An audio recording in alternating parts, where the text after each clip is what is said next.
Hey everyone and welcome back to the channel. Today we've got this Exmark Vantage S series stand-on mower. It's got the Kawasaki FS541V on it.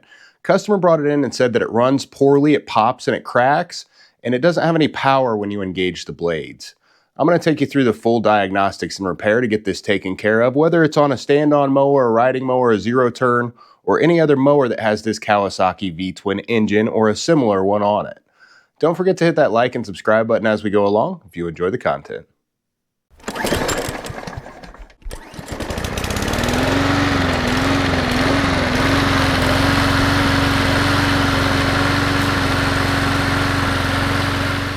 I will show you exactly how this runs real quick.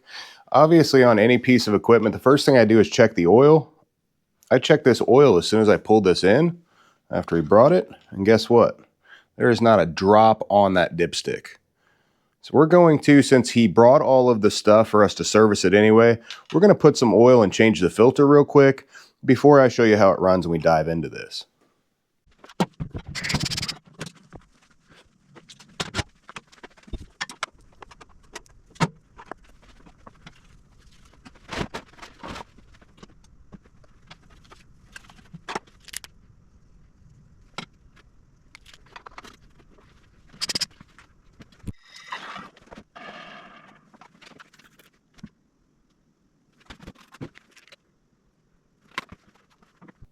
Now that we've got enough oil in it, let's see exactly how this runs.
So it runs pretty poorly. It seems like it's either getting too much fuel or that one of the valves is sticking or not sealing properly. Obviously, something is definitely wrong with the engine. I don't have real high hopes with it having 1,181 hours on it and then not having any oil in it. But we're going to go through the diagnostics anyway and figure out exactly what's going on. Since I'm getting a lot of this kind of black smokish type, first thing, obviously, air filter quality, right? Does the air filter look good? Could it be something where it's not getting enough air? Very well possible. And it looks like all around the cooling fins here, this is all packed up under there. I'm gonna blow that out real quick and see if we can get some more air through the filter.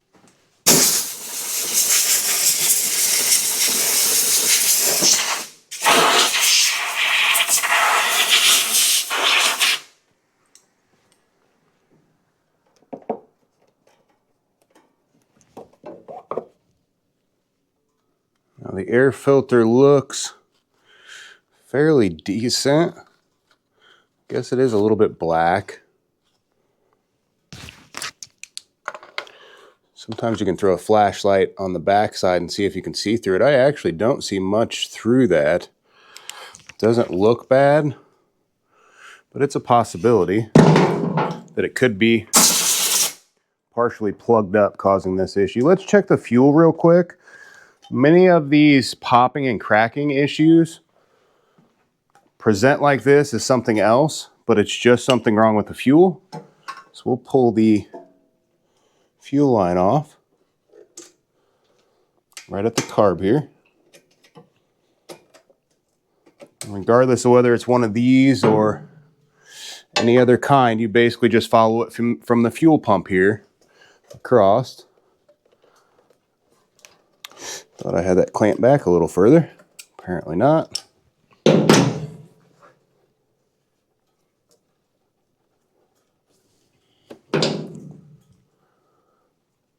we go.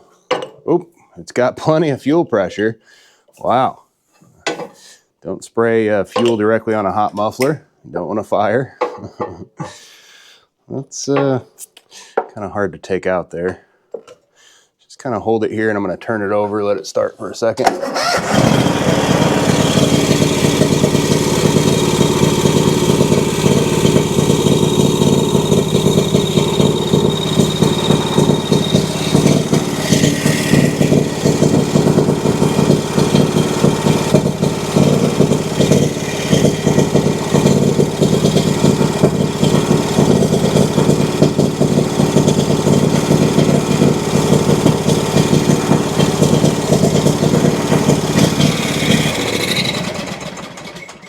Thought at first we weren't getting hardly any fuel flow, but I had it pinched off.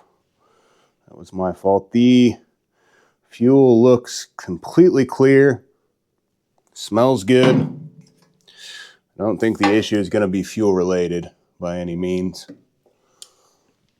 With as good and as clear as that looked and smelled, I would highly doubt that that's the issue. Not fuel or air related that we can tell. If we were to choke it just a hair right now and it started running better, that would tell us that it is a fuel issue, not getting enough fuel.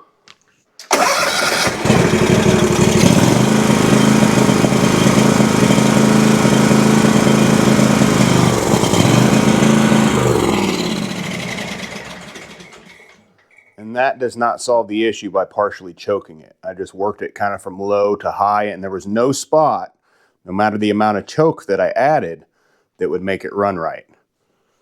Next, we're going to check and make sure that each cylinder is running independently. You should be able to run each side by itself since it's got a cylinder here and a cylinder there. Just going to pull the spark plug off one side.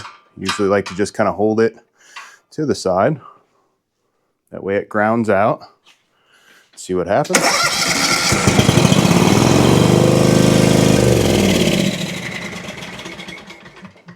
Runs well on the left-hand cylinder. Didn't really hear any popping and cracking while it was going, but try the other cylinder over here.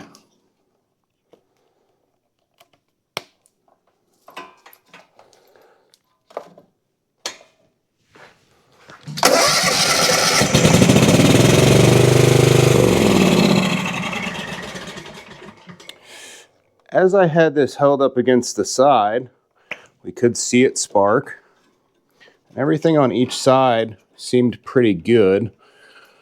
You can test the spark, obviously, if you think it's a spark issue, by plugging that in and holding it against the side, and then watching the spark from the middle to the outside edge.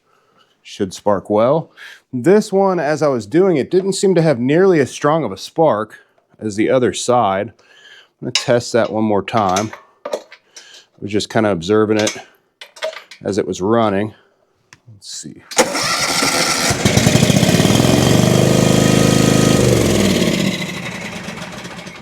I think because it was sparking in between the two. One more time with it being good though.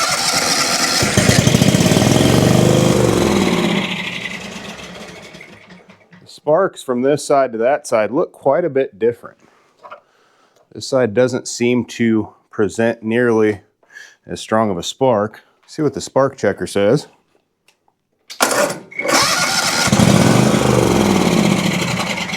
It is saying high spark on this side.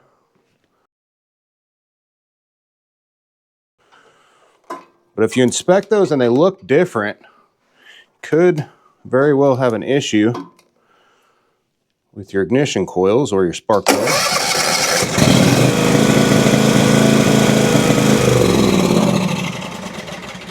This side is showing okay.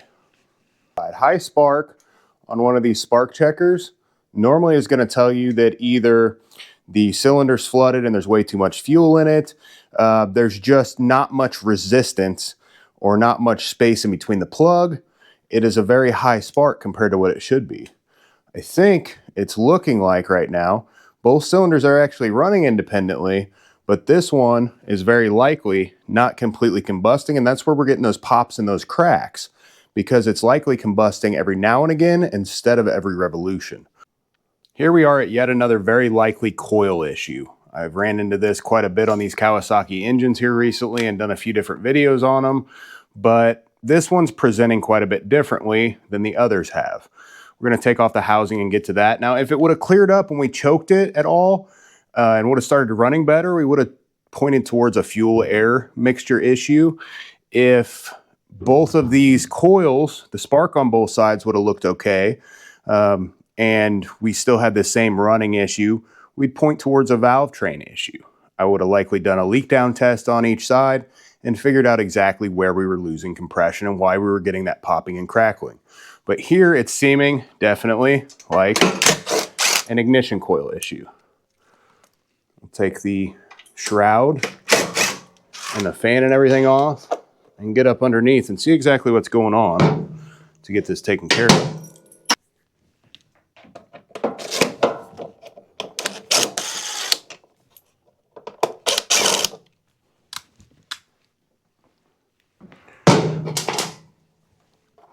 These little tabs up top just kind of pop out.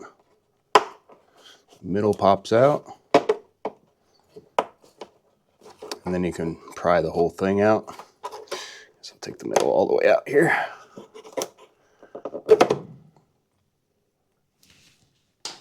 And there's just 3 of those up top so we can get to the shroud down below.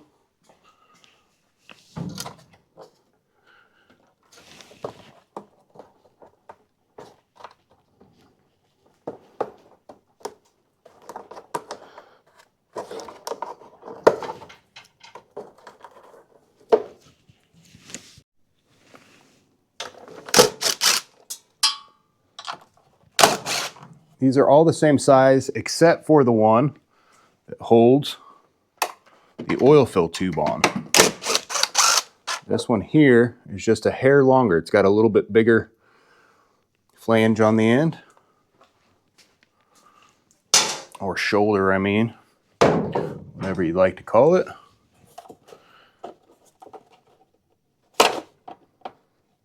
Just scratch that pretty good. Wow.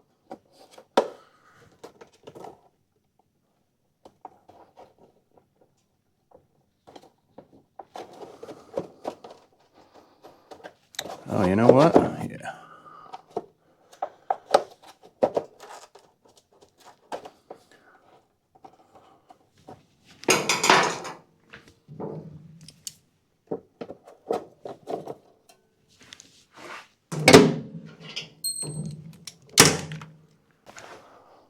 It's going to be a T30.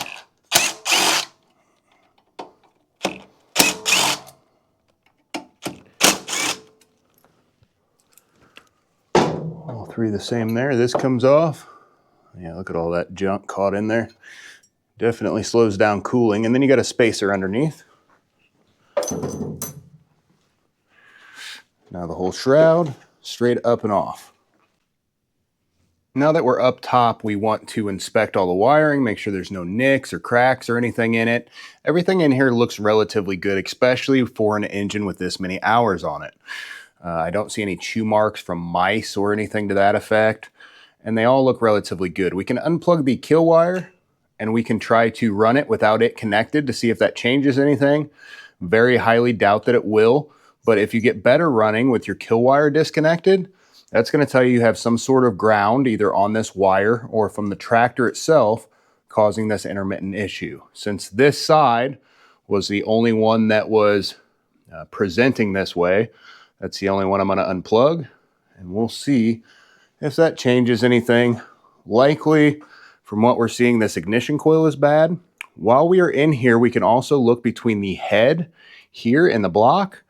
If where those meet, if you're seeing oil seeping anywhere around, we know that head gasket is going to be blown. It should not leak oil at all. So inspect that from this side all the way around, and also on the other side and below on both sides. Any leaking from there, you will want to address that. Otherwise, it'll overheat and you can warp the head or do major damage. If you're pulling a kill wire, whether it's just one or both, be prepared that it may not shut off. If everything's working halfway decent, you may have to plug that back in. You can also look for rust along the magnet and for spacing. You want this to be spaced about 10 thousandths. So you don't want it to be hitting. It should be gapped a good amount, even on both sides, and it shouldn't be touching. If you see any rub marks on the magnet, that's going to be an issue also. See how this does, see if it runs any different.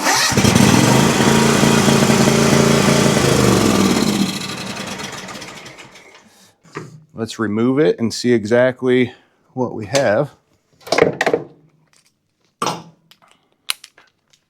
Just going to take a 10 millimeter socket and remove the 2 bolts.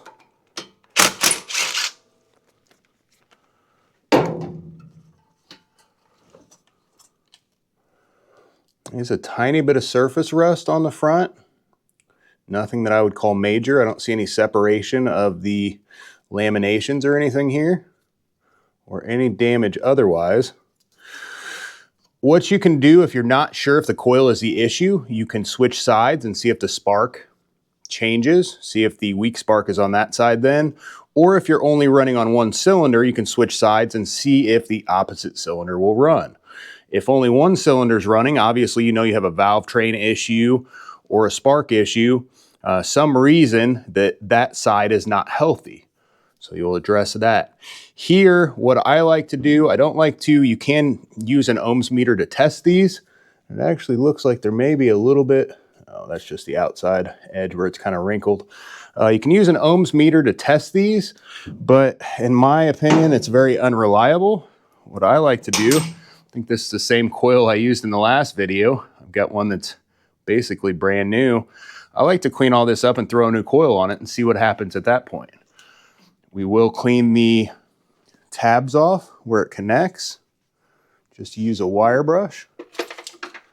Use brass or steel either way. Just get all that taken off of there. Someone in the last video asked me why I used anti-seize when I put it on, if I was just going to take it back off, and that was a very good question, but I think it's just habit when I do these to throw that on there. Again, the spacing's about 10 thousandths if you have feeler gauges. Otherwise, you can just use a standard business card for spacing. Practically, there's no reason that rust would cause any issue, even if it was there, but it could change the spacing between the coil and the magnet. In extreme cases anyway, but got one of our business cards. Just gonna throw this on here.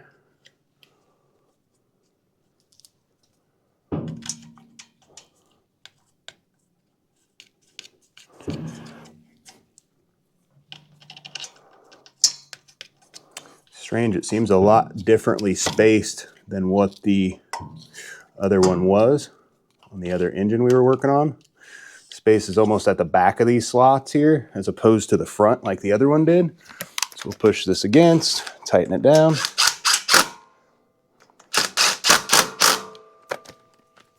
I am going to just plug that kill wire back in. Check our spacing. If you look down through, if you shine a flashlight at the bottom, you want to see light straight down through. Let's plug this in and let's see how this thing runs now. See if that changed anything.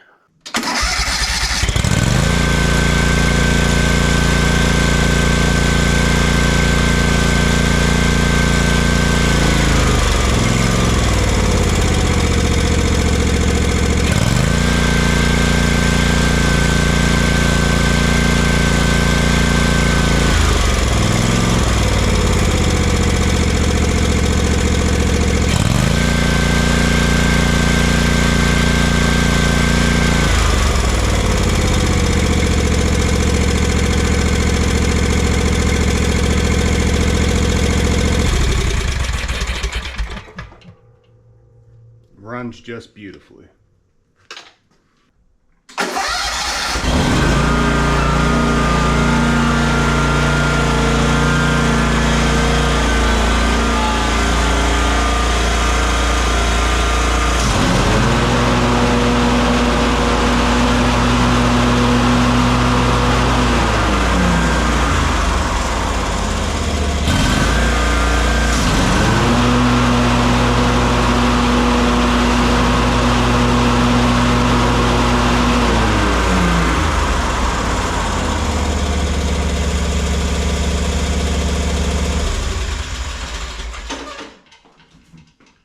Not too terribly bad to diagnose with these symptoms on this engine. Hopefully the diagnostics on this get you back to where you need to be and help you figure out exactly what's going on.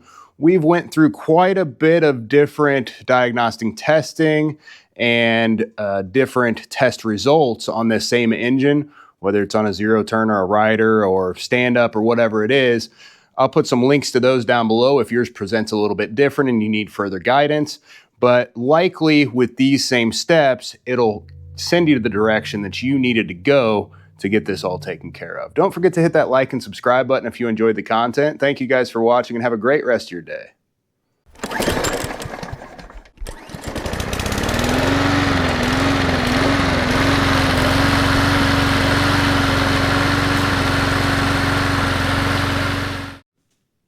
I'm going to show you why I don't trust an ohms test at any point to test an ignition coil. We'll move it to 1 kilo ohm. That'll be 1K down here on the selector. If you touch them together, it should show 0 on the chart, which it does, exactly 0. Now if I test this, it's going to tell me to test my negative to the C. My C is the outside here. It's going to tell me to test to the A, which is the outside here. That's supposed to be between 3 and 13 ohms. I'm sorry, this one's between 10 and 20. It's about 22 maybe. We'd call that good. If you test backwards of that with the positive to the C and the negative to the A, it's supposed to test about the same, which it does, right about 22, but that's still out of range. And then it wants us to test the A with our negative, again, which is here, and back to B. It's supposed to be between 3 and 13 ohms. It's about 10, maybe. So we'll call that good, no problem. Now let's go from our C with a negative back to the B with a positive. Now what do we get? I'm getting 32 maybe. It's supposed to be between 18 to 28. 18 to 28 on that one is what I'm supposed to get, and I'm not getting that. Make sure I hold that in there good. That is why I do not trust ohms testing, whether you're using an analog meter or whether you're using a digital meter. They do not test right straight out of the box almost every time. Someone told me last time, oh, you can't use a digital auto ranging, you've got to use a manual. I bought another one. My other one broke a while back. I love using these for voltage drop tests and things like that. But do not use this to test your voltage meter. You can use a space type tester or gap type tester to make sure that your spark is good enough and it's going to fire under compression. But this electrical test and all the ranges they give you will not work and is not reliable testing.